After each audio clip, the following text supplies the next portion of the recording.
mystified and confused. FBI Director James Comey under fire from Republicans vigorously defending the agency's decision not to recommend charges against Hillary Clinton over her handling of classified information on her private email server. Certainly she should have known not to send classified information. As I said, that's the definition of negligent. I think she was extremely careless. I think she was negligent.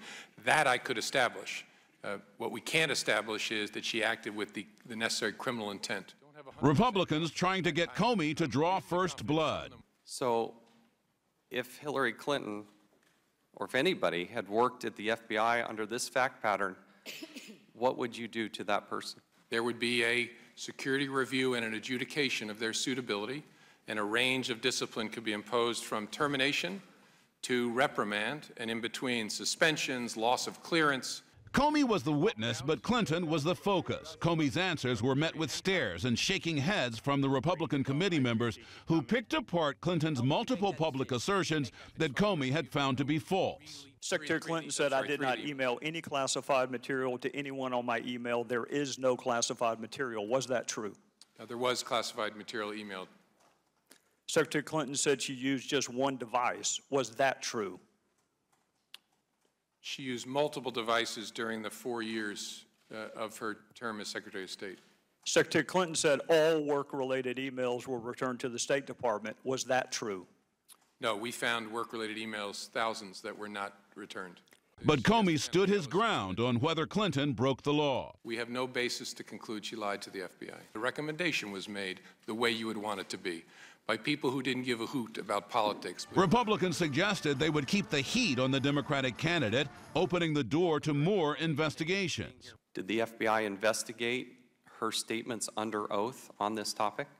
Not to my knowledge. I don't think there's been a referral from Congress. You'll have one. You'll have one in the next few hours. A flash of anger from Comey when one Republican congressman suggested the FBI's decision was influenced by political pressure behind the scenes. I'm not a conspiracy theorist, but there are a lot of questions on how this came down. I hope what you'll tell the folks in the cafe is, look me in the eye and listen to what I'm about to say. I did not coordinate that with anyone. The White House, the Department of Justice, nobody outside the FBI family had any idea what I was about to say. I say that under oath. I stand by that. Democrats came to Comey's defense. If prosecutors had gone forward, they would have been holding the secretary to a different standard from everyone else. I firmly believe that your decision was not based on convenience, but on conviction. Keeping up the drumbeat that presidential politics was the driver of the hearing. Donald Trump took these conspiracy theories to a totally new level. He said, and I quote, "It was no accident that charges were recommended against Hillary the exact same day as President Obama campaigned with her for the first time." So did you plan the timing of your announcement to help Secretary Clinton's campaign event on Tuesday? No.